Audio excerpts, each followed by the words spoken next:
In this video, you will learn to master the leash, manage it properly, and get more of what you want, results.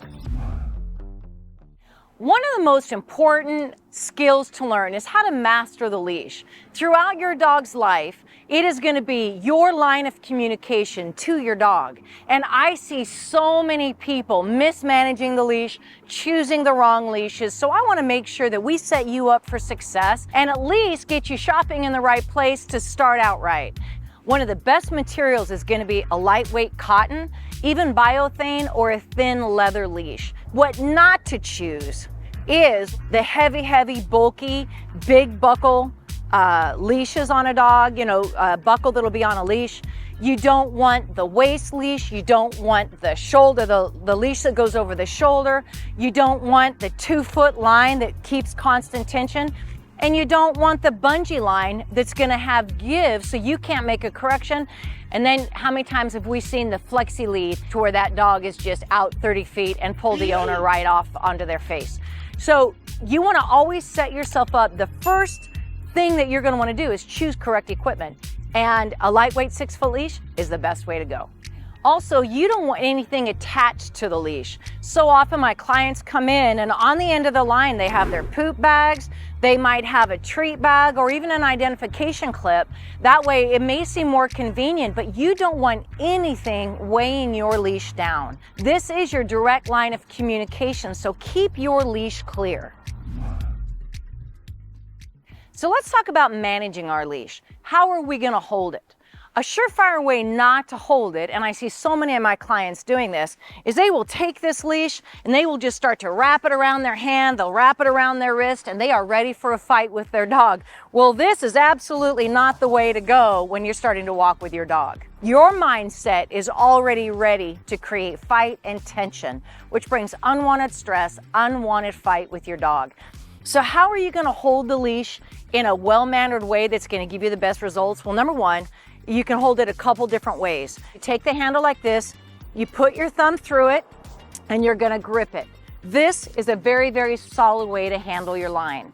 The other way to do it, which I usually use most of the time, take the line, I'm gonna put my thumb through like this, and then I'm gonna grip it like that.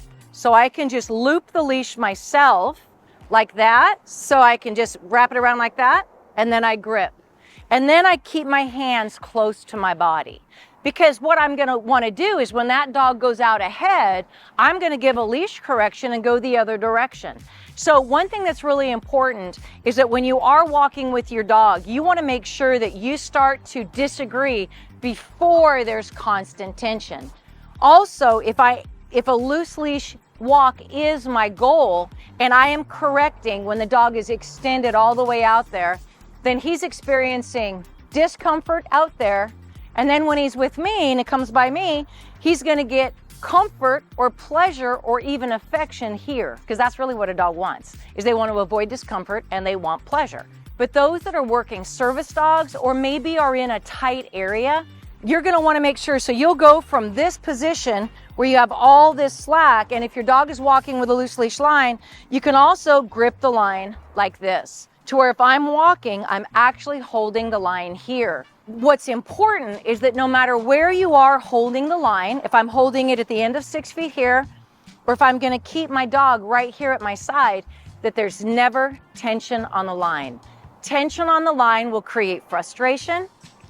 It can also make aggression, but it is stress on the dog and we don't want that. Now, one thing I wanna demonstrate is how to do that is I'm gonna go ahead and give a leash correction here against this bench so you can see. So if you are walking with your dog and he is all the way out in front and your arm is completely extended, there's no way you can give a correction like that effectively. So if I'm walking and he starts to go too far out, I can either give a leash correction like this into my body and go the other direction, but the key point I want you to understand is that when you give a correction, there needs to be slack, correction, back to slack. But I also don't want you winding up to give a correction. I don't want that either. So that's where you keep your hands close to your body, and I might give a subtle correction like this for my dog, creating that boundary at the end of the 6 feet. Or I also might, if the dog is at my side, I'm going to, and he starts to go forward, I'm going to give a correction right here. But if I have my dog close right here, I'm never going to stick straight out like that and do that. You're never going to do that. That's too hectic. You're not going to wind up to give a correction. It's very subtle. You always want to give a correction in the direction the dog is going. So if I'm walking, the correction is always going to be towards my body. So often I'll see people when they're walking and the dog is going out in front and they're correcting straight up.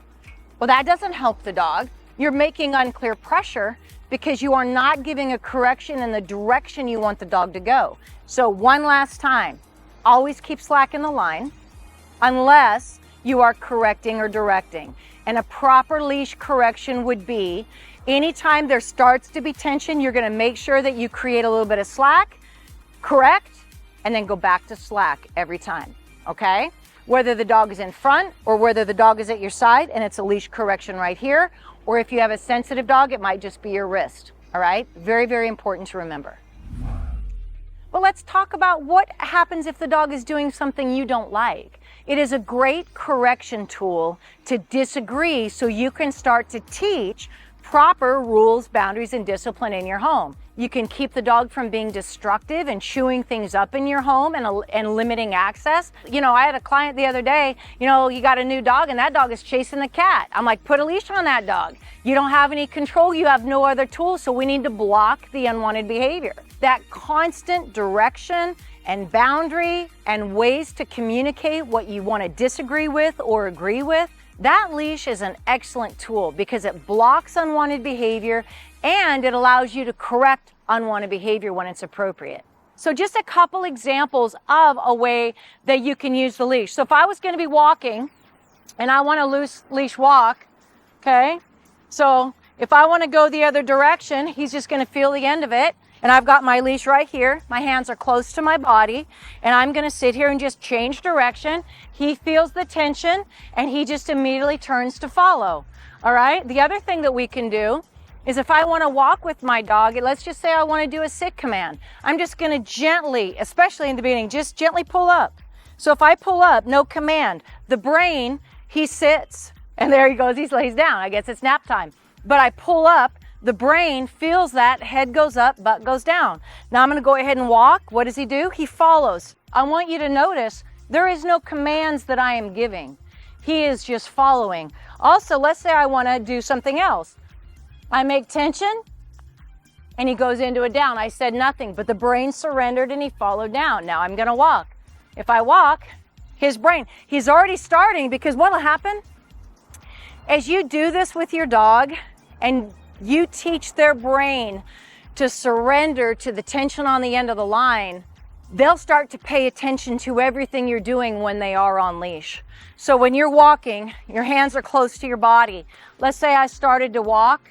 I keep my hands here. I start to walk. He slows down to sniff something. I keep walking. He self-corrects and starts to follow. I don't have to command him to death or say this or say that and nag him. I'm just going to be very, very clear in my structure, and my dog will follow once you've allowed that conditioning, once you've laid that conditioning correctly. But it starts with you. Breathe. Slow it down. Take it in pieces. Find what's going to work for your dog based on the temperament of the dog, the power of the dog, the breed tendencies. Have the right equipment, have the right leash. Don't make tension, and give your dog an opportunity to think and follow you. Because if the human is moving too quickly, they are hectic on the end of the line. They are spinning their dog's brain so high, they can't follow if they want to. And all we have to do is we just start to walk. He feels slight tension, he follows. Okay, he's awesome. And then if I want one more time, I'm just going to go ahead. I pull up, no command, the brain sits. Okay, so then I walk. Come on, we're going. So, and then one more time, if I want to go ahead and just show tension in a down and away motion. And what does he do? The brain surrenders and he lays down. If you can master these techniques, you will be setting your dog up for success throughout his whole life. You're teaching your dog's brain to surrender to the tension on the end of the line and follow. And there's nothing more than your dog wants in life is to be led by you in a way that he understands, and he'll follow you anywhere. And that is a great recipe for a great relationship and a long life. Till the next lesson, we just thank you so much for listening. We hope you gained some value. And again, your dog will never be what you want him to be until you're the leader they need you to be. And we just thank you for your time, and we'll see you next time.